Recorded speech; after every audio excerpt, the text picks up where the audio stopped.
couple of weeks back, in fact, almost a month ago now, Aimee Mann was in town. She did one gig at the O2 Indigo, and she very kindly agreed to come into the studio and have a chat and play a tune.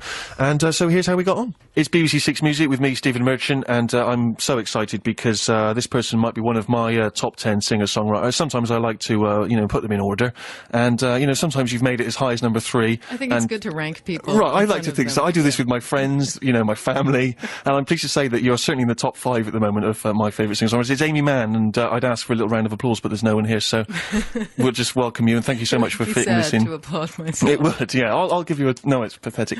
So thank you so much for doing this, because, you know, I know you've got a tight, important rock and roll schedule. You've just come in, you've just jetted in on a plane. I did. What did you do? Immediately raid the bar, throw something out the window? How does it work? Looked for a Starbucks. Sure. That's so sad. It's so American. sad and yet so true. Yeah. And the last time I spoke to you, because we've met once before in the past, I don't know if you recall, it was after one of your gigs. There was a slightly awkward introduction, like we'd been set up on a blind date. Yeah. And we sort of shook hands. I mean, I had somebody go get you or something. Right, yeah, you sent someone to just fetch me. Like, right, absolutely. Somebody told me you're out there, I'm like, go get him! Find him! I was once backstage after a stage concert, and I can't tell you the name of this major star, but he did just summon his people to go off and collect attractive women and bring them back. I've heard of that many times. And I was there just fingers crossed, thinking, surely there's going to be an overspill. There was nothing. But yeah, we were fetched, and we talked about boxing. You were boxing at the time. Is this something you're still doing? I'm still doing it, yeah. Is this just so you can handle yourself in a lot of LA street brawls, or...? I don't think that's going to come up that many times, I have to say. I do it just because it's fun. Are you a boxing fan at all? I'm not particularly. It scares me. I'm a man who wears glasses. The idea of any fist and in yet the your face. friend Ricky Gervais is, and I actually challenged him to do some sparring. I haven't seen him. You've heard hide there from him, and he's always in LA. He's in there every other week. Yeah, that my phone did not ring for that challenge. Yeah. You don't look naturally like a boxer.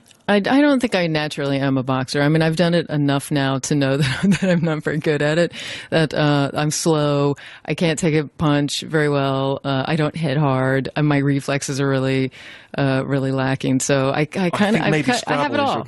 Yeah. Yeah. Now you're going to play something for us, so I want to talk some more, but I don't want to miss the opportunity to get something kind of in the can. Yeah, I wanted to play a brand new song, because I'm just finishing up a record that will probably be out maybe in January. Okay. But I'm going to play this live. Are you coming to see me, or listen, I would, but listen, I have to go to a wedding tomorrow. But one of the other top 5. It's their wedding. Yeah, right, exactly. Town. Yeah, it's Neil Young's wedding. So for a split second, I thought you were going to say it was Neil Diamond. Oh, well, that would be fantastic. That would be really depressing. It's James Blunt's bar mitzvah. Oh. Yeah. Oh, that pained me. It's weird. You see, it's interesting you mention this, because I don't want to slag anyone off, but I've never understood why you're not a global superstar and people like, you know, and fill in the blanks here. But thank you. I don't understand what happened. What did you do wrong? Did you piss off the wrong people?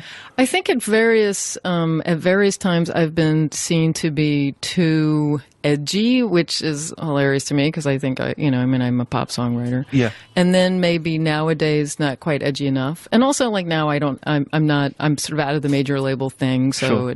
It's kind of a moot point, because nobody gets huge putting out their own records. Right. Yeah. You know, I don't know. It's so frustrating, because I remember that you were nominated, of course, for your amazing music for the film Magnolia, which I think is a film that everyone should adore. It's a great movie. And yet you lost out on the Oscar to... Phil Collins. Phil Collins. And his cartoon monkey love song. Yeah, that's right. Oh, man alive. I know. Well, if you're going to lose to somebody, it should be... It should be a cartoon monkey. What was it? Was it Tarzan or something? It was Tarzan. Tarzan. I couldn't even have lost to Randy Newman and his cartoon, whatever. Right, Pixar, the Toy Story. They're kind of great movies, yeah. Because at least, no, I'm not, you know what, Phil Collins is mad at me enough, because at the time when I was playing a live show, and, well, I made a joke at a show, because somebody yelled something like, you should win, or, you know, it was before the Oscars, and I said that I thought it would be funny if I was visibly angry, disappointed, and upset. I don't know. I thought that would, because nobody ever does that. Everybody's gracious. So that's what you did on the night. No, I wish I had. Did you just start screaming? And... When they called the name, I actually didn't even hear. I mean, I assumed that he would win, because it's obvious that he would. But and it's a beautiful song, and we'll be playing it later on the show. That's right. So what's the name of the song you're going to play for us? Okay, this is called Freeway.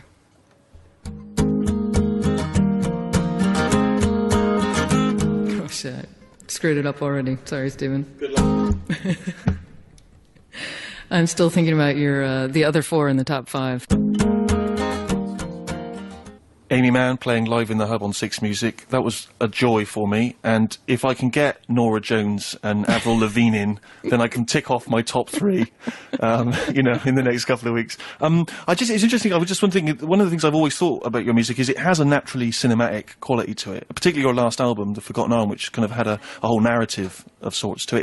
Does that something that factors in, particularly because of people think of the crossover with Magnolia and so on? Well, I have to say that since Magnolia, I kind of had started thinking more in terms of movies, and The Forgotten Arm kind of sprung from, there was a song I wrote that's called King of the Jailhouse, which was about 2 people who kind of run off together, and then the image for that I had in my mind was an image that was from Paul Thomas Anderson's first movie called Hard Eight, where there's a scene where Gwyneth Paltrow and John C. Reilly kind of run off together because they got into a little trouble in Reno or something. And what a great phrase!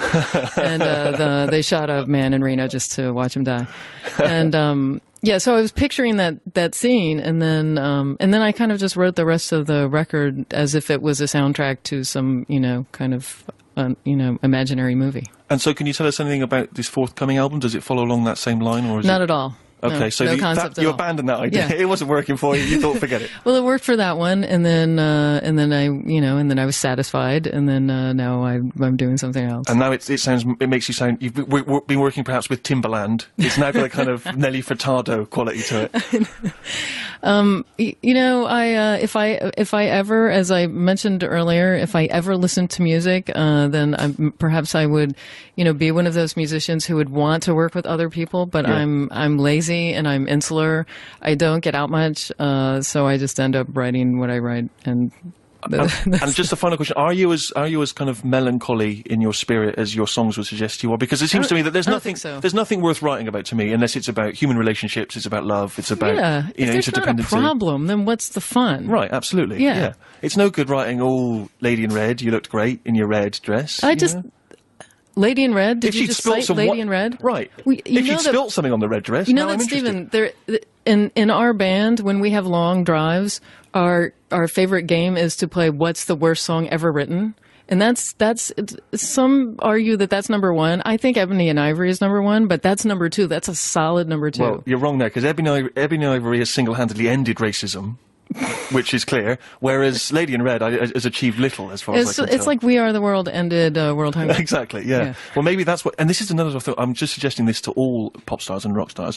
Why not write a song which can easily be used on any sports montage? Yeah. Okay, it just needs to include the words winning, we've won something, you're a winner, hooray, celebration, things like this. Think about this. Yeah. It can get used in every...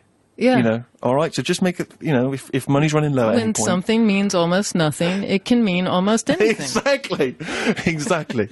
Oh, and if we've learned nothing else from this interview, we've learned that. Thank you so much. I really appreciate you coming in, and I should encourage people to go and investigate your back catalogue if they're not familiar, and then the new album is out.